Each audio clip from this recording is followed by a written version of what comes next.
Hello guys, Green Knight here. Time for another YouTube video. Today we are going to be looking at what I've called Vassal Organized play, what's been happening so far and what's going down in the future.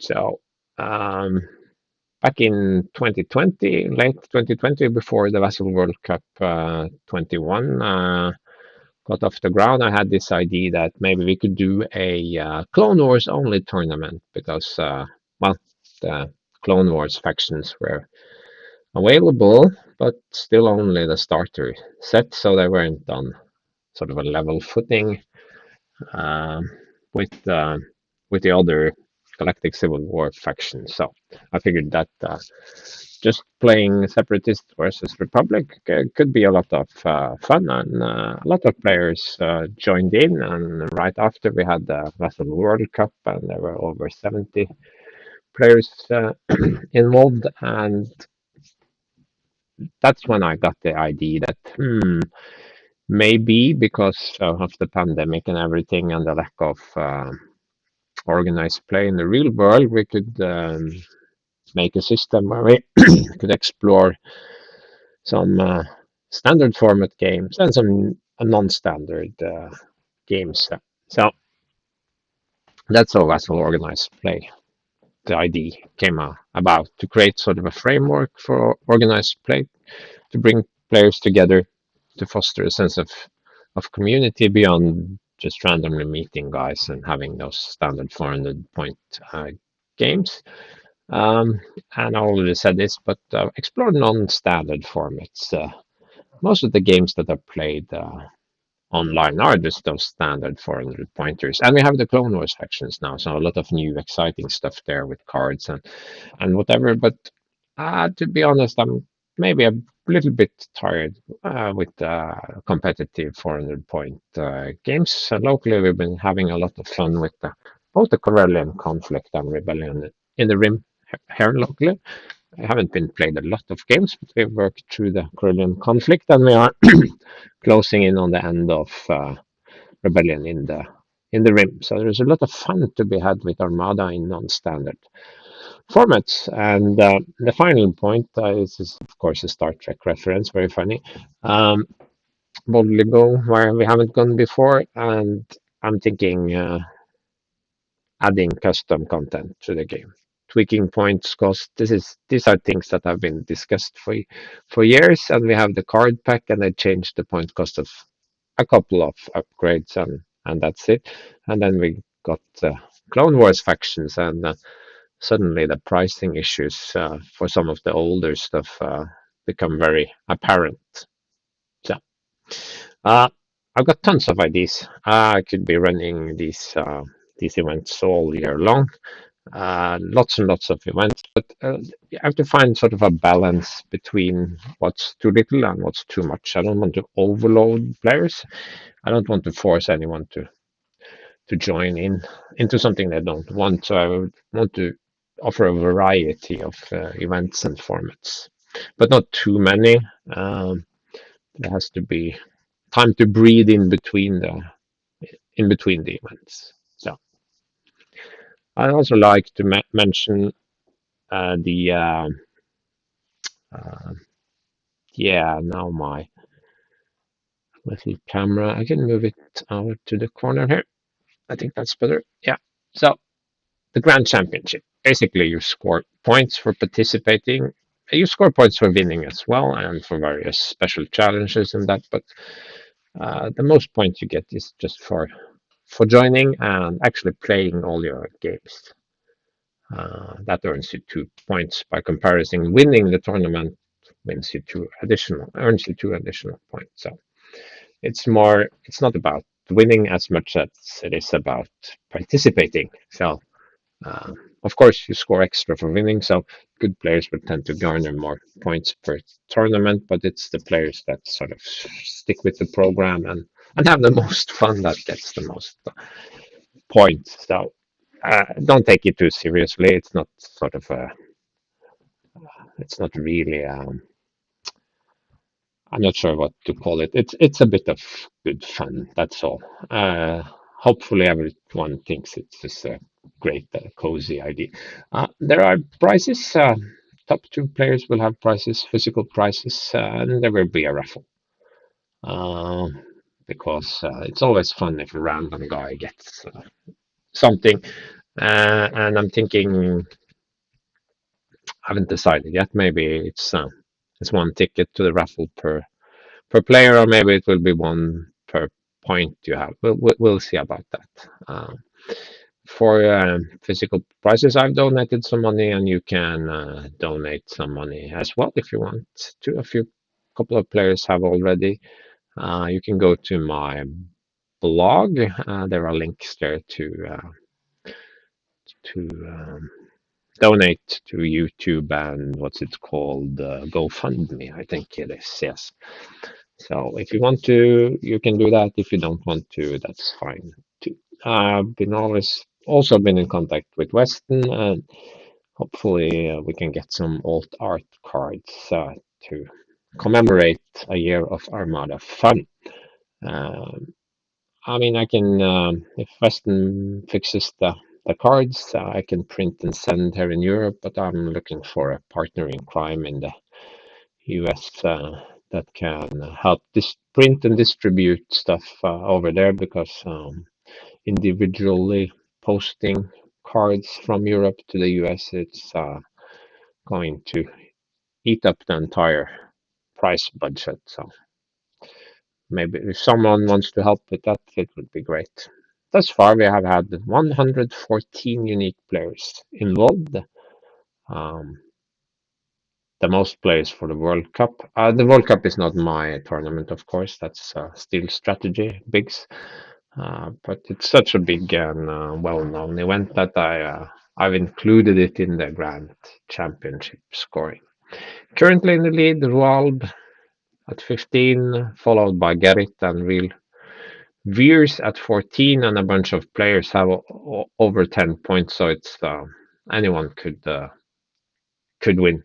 But Rual and these other two are people that have sort of played in all the tournaments and also done well. So they score a lot of points.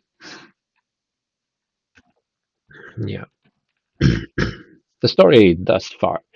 Yeah. Um, the timeline Clone Wars came first, then the World Cup, of course, and then we ran a live 3-round Swiss.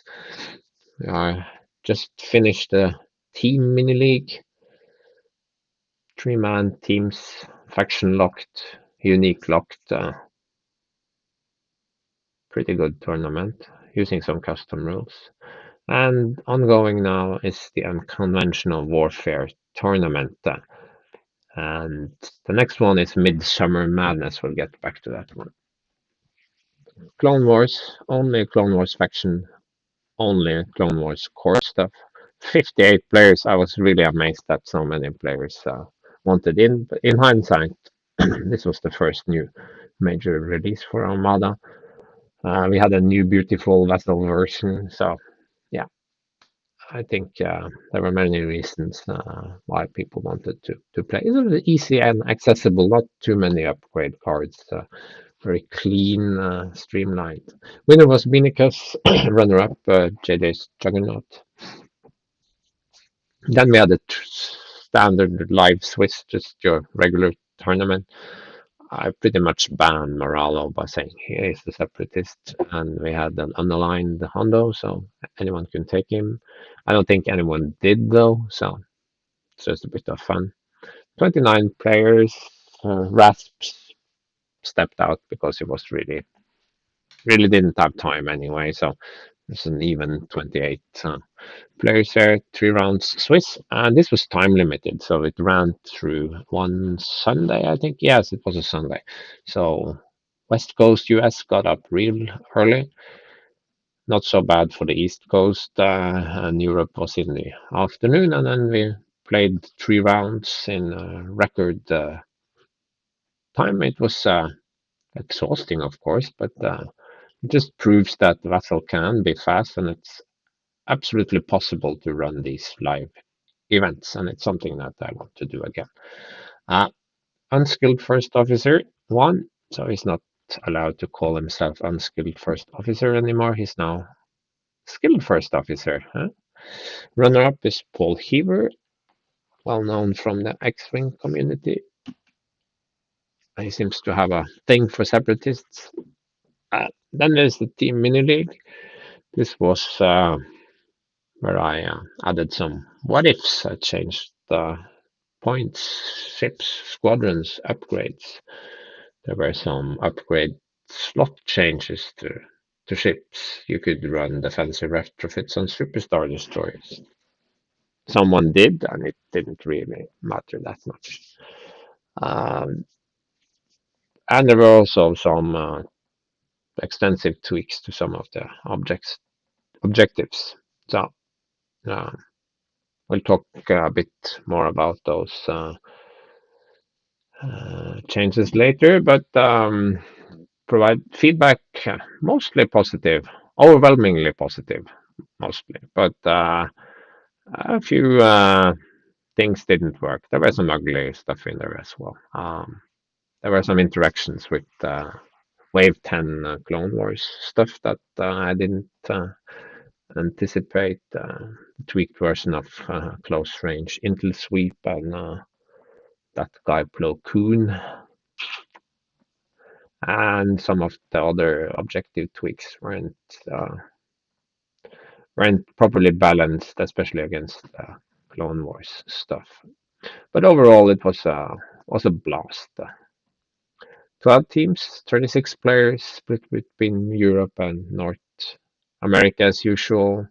Not Swiss round robin, but given the split between sectors and number of teams, everyone more or less played each other with a few exceptions. Winner, the new last return. That's a short version of the name. You can contact them to get the full version. It won't fit on the screen. JJ Rolzanos, Mad runner-up from Europe. Gerrit Real Tukra. So there are some world's winners in those two groups. Now we are at the Unconventional Warfare tournament. That's just 400 standard, but using a variant of Unconventional Warfare. A variant because I wanted to add the possibility of more perk trees and also have 4 games instead of 3. So I sort of expanded and deepened the perk tree and tweaked it a little bit. Not so many players, but that's okay. It's a niche format, and I think there's been a lot going on both on Vassal and also on TTS. We must not forget that we have an alternate platform TTS that has a lot of play. Some players are exclusive to Vassal or exclusive to TTS, but there are quite a few players that are on both platforms, and I mean they have to balance this with their real lives. Upcoming stuff, Midsummer Madness already mentioned. That will be a standard 400. But you will not play your own list. You will be, for each round, you will be randomly assigned a list made by someone else. That's submitted. You submit the list as normal, but you never get to play it. Other players randomly get to play your list. And the idea here is that you score points, tournament points, based on how you do it. So if you win 3 times, big wins, wow, it's a perfect streak, 30 points. But then the list that you have submitted, it does shit, so it scores very poorly. Then you won't win after all, because the points you score with the lists you are assigned are added to the points collected by the list that you've designed and submitted. So for 3 rounds, you could theoretically gain as much as 60 points. Probably not going to happen, but it both your fleet building skills. So you have to build fleets that are easy to fly, really, so that anyone can pick them up and do well. Easy to fly and good. And then you have to be flexible enough to do well with whatever list that you are assigned. So I'm not going to manually assign anything. I'm going to randomly distribute lists. but you will never get your own list. That's the only limitation. Um, the rest of the year is not set in stone. There is a sort of escalation build that takes a leaf from the campaign system. It will start at 300, and you won't get any of the existing commanders. They are out, but instead you will use the Rebellion in the Rim-like system where you build your own commander, and then for each round you add 50 points to your fleet total, and your admiral gets to expand his skill set. That's the idea. So I think it's a really fun idea. Uh, because most players like building, sort of gaining experience and expanding their fleets. That's one of the big draws for me in any campaign system. So the alternative, if that doesn't get very popular, we could always do a standard 400. It's been a while, so I haven't quite decided. It's one of those two. Either a bog standard Swiss tournament with nothing in particular, or this escalation stuff. I think the escalation bit is more interesting, but there is also the point that there have been a lot of non-standard tournaments lately. Then there's a league. It will start in August and run for about 3 months. It will build upon the rules changes from the team mini league, but I would scale them back somewhat so it will be less overwhelming. But there will be custom points and stuff, and some errata, but not as much as there was in the team league. Not nearly as much. There was also a great demand for a more classic team tournament, so 3-man teams, but this time using standard rules, and also a system where with team initiative, so that one team puts forward one champion, the other team matches up and puts forward one of their fleets next. That's sort of a system like you have in Carillion Conflict and Rebellion in the Rim, because there's an extra tactical component there, an extra interaction between the teams and the team leaders. So that could be a fun. That was feedback from the team mini league. So, and yeah, I think that could be really fun. And then I think we should end the year with another live event. I haven't the date for that yet, but late in the year.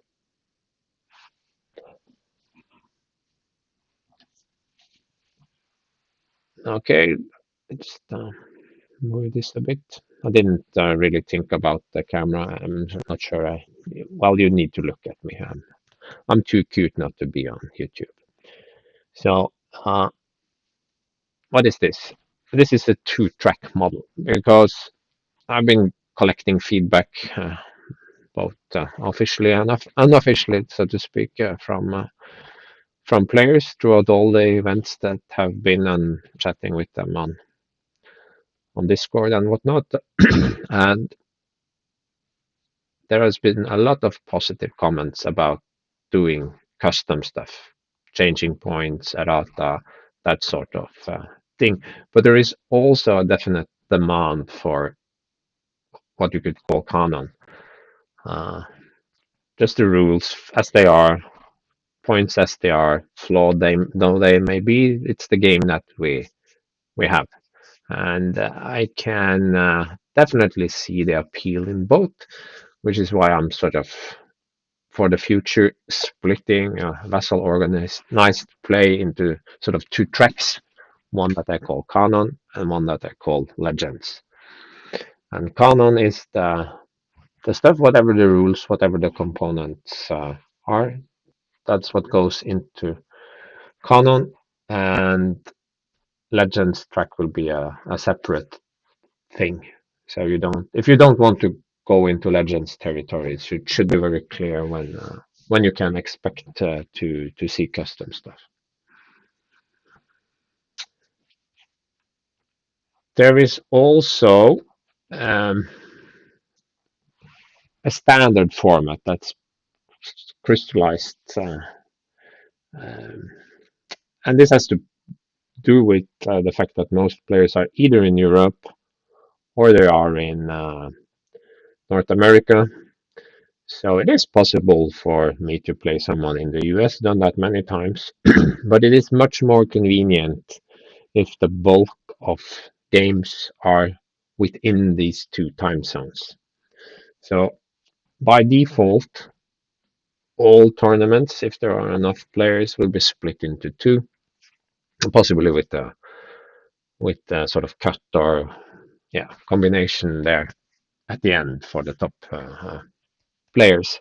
And this is I'd like to have all the players in one big happy family, big group, but it's not convenient. We are losing players if we do that too often, so that is why two sectors is standard. There's a demand for team games, so we will have team events, but individual games, that's the default. Asynchronous, yeah, basically not live events. You have a week or 10 days or something to schedule a game. I think a week is sufficient. 3 to 4 games. If you drag that out to 10 days or 2 weeks, then you've used a month and a half, maybe more, and people lose interest or want to play other lists. And so, in my opinion, about a week per round is ideal. Polls have shown that 4 rounds is preferable to 3 rounds, and I can totally get that because you get better coverage. The Swiss system works better the more rounds you have. 5 would be ideal, but again, then we are time goes by basically. So I think 4 rounds is a perfect compromise. 3 rounds is okay if you have few players, but 5 rounds it's okay for the World Cup. But 4 rounds is going to be the standard going forward, with 3 rounds if there are really few players. Now, uh, the live event proved that 2 hours, 15 minutes is enough to play most games and to completion. Uh, some complain that the interface makes things go slower and so forth, but I think that's just an excuse. Yeah, if you're new, if you're inexperienced on Vassal, then the interface takes some getting used to. But if you are an experienced player with like 10 Vassal games under your belt, if you can't complete a game in 3 hours, you're just over measuring, you're overthinking, you are boring your opponent, you're wasting your own time. There's nothing to be gained by using more than 3 hours for a Vassal game. Nothing to be gained. And if you are running a sort of fleet that's swarming with squadrons, well, then you need to up on your squadron game. You can't play that slow in real life either. You only have 2 hours, 15 minutes. What do you do? Do you end all your games in round 3 or 4? Uh, that's not good. So going forward, this 3 hour time limit is going to be the standard for asynchronous games. And okay, if you and your opponent agree that you need 3.5 hours, or if you want to extend the courtesy of an extra half hour for your opponent because he's an inexperienced guy or something like that, that I'm totally fine with that. But I'm not fine with for my own. I had Vassal games run 4 or 5 hours, and that is completely preposterous. I don't want to do that ever again. Sorry. So there's no changes to rules under this format. I mean, we could do some fun stuff like say Hondo is faction on a line, but no one's taking him anyway. And I can say Moralo is a separatist, but let's just keep it clean. The game is what it is. Yeah, I already covered this. It's just game shouldn't go on forever. There is a time limit here. So the time limit on Vassal, on my organized play games, when you play casual, you're free to waste your time however much you want. Um, but please, let's just stick to 3 hours. I think 3 hours is too much, but I'm listening to your feedback. So 3 hours is where it's at.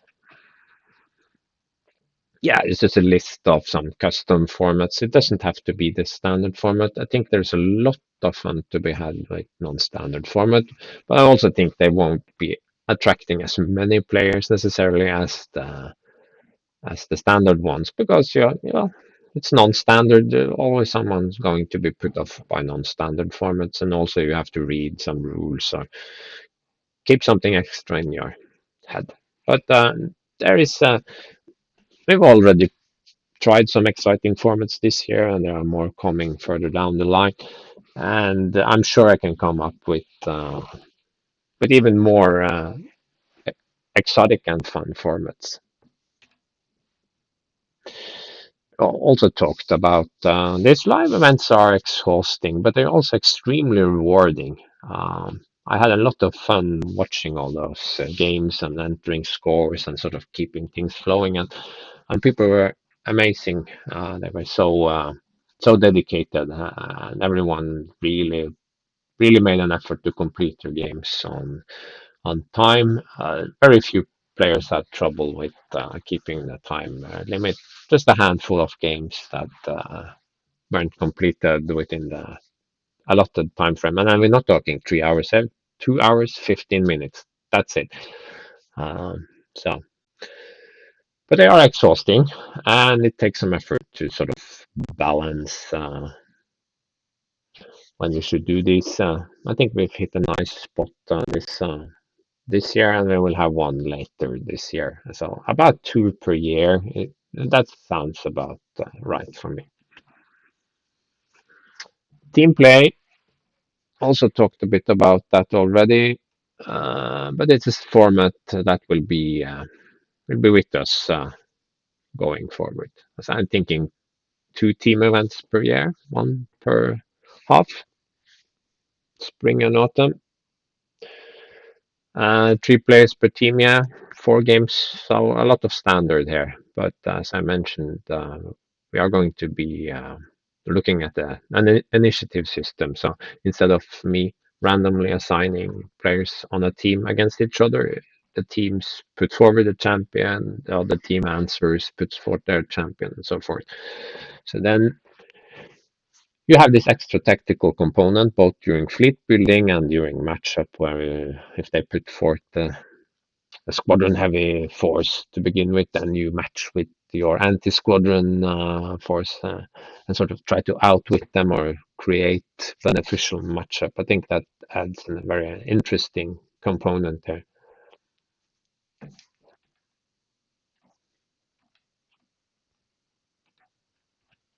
Yeah, League of Legends, that's a joke, of course. There's a game already known as League of Legends, but it's also a reference to Star Wars Legends, meaning the stuff that isn't canon. And this will be the primary arena for me to experiment with points changes, tweak swapping around upgrade slots, banning stuff, introducing errata, and so forth. I think with every little change, my brain goes into high gear. Every card that is released, it's so great fun to sort of figure out what works now that didn't work before, or what old stuff is just out, what's the most point efficient builds, that sort of thing. And there is also another factor here. Atomic Mass games have taken over. I'm pretty sure they'll make new Armada stuff eventually. But before that, based on a reply I got from them on Facebook chat, it looks like their main focus now is trying to get better sized print runs so that we're not out of product all the fucking time. Oops, I said the F word. That's allowed because I'm a Norwegian. I don't live in the US, so I can use the F word as much as I want to. Um, Another joke, of course. So I think by introducing things, tweaking stuff around a bit, then we can sort of freshen up the meta, not replace the meta, because the game is what it is. and you have to play the game the way it is when you play standard games. But you can also mix in some non-standard formats, or you could do this, change things around a bit. And again, I don't think this is going to be something that every player wants in on, but based on the feedback from the team mini league, there's definitely a demand for such things, so I'm going to be providing it. But the format will basically be the league format, so you people have time to take in the changes and not so much competitive as it is exploratory. Based on the lessons from the team league, I'm also scaling back the number of changes. I mean, the points changing points not a problem because the custom builder site handles all of that.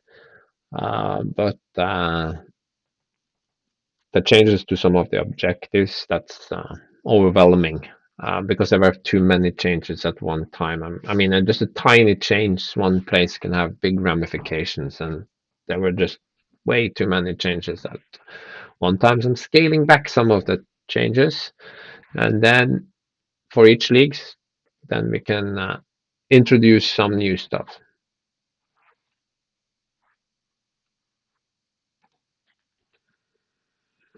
So basically, we have a timeline for this. There is there are 2 seasons, one first half, one second half, and this can sort of run parallel to other events because you will have relatively a lot of time, probably a time frame of 2 to about 3 months, maybe a little less. So with 6 games per season, you have about 2 weeks per game on average. So it won't overload anyone. And we are starting with this in August. That's the plan. And before that, of course, the builder site, the clone builder site will be updated, and rules and points and so forth will be provided. So looking forward, I think this is the yes, this is the last slide for today. So looking forward into 2022, based on lessons learned, I think something like that this will happen. We will have 2 leagues, one first half, one second half. We will have some team events, not leagues, but tournaments with the tweaks and rules that I explained before with the matchups and everything. Gonna have a couple of live events. And in addition, we are going to have some custom asynchronous events and some standard asynchronous events. I put this question mark as to how many. Shouldn't be too many, but there shouldn't be too few either. I think the leagues sort of will live their own life. There will be very little time pressure on those, and the live events are just one day. So it's balancing the team events with the custom events and the standard events that's going to be the challenge. I want to have people able to join and play in each of these tournaments. And I also want them to be able to participate in the World Cup and TTS events and so forth. But at the same time, it's better to put more stuff on the table and let people pick and choose and then expect everyone to want in on everything. So, but I try to find a balance there. And I'm willing to hear feedback. I might do more polls about what we should do and how often we should do it. But this is the overall plan going forward. So I hope you enjoyed this video and see you next time.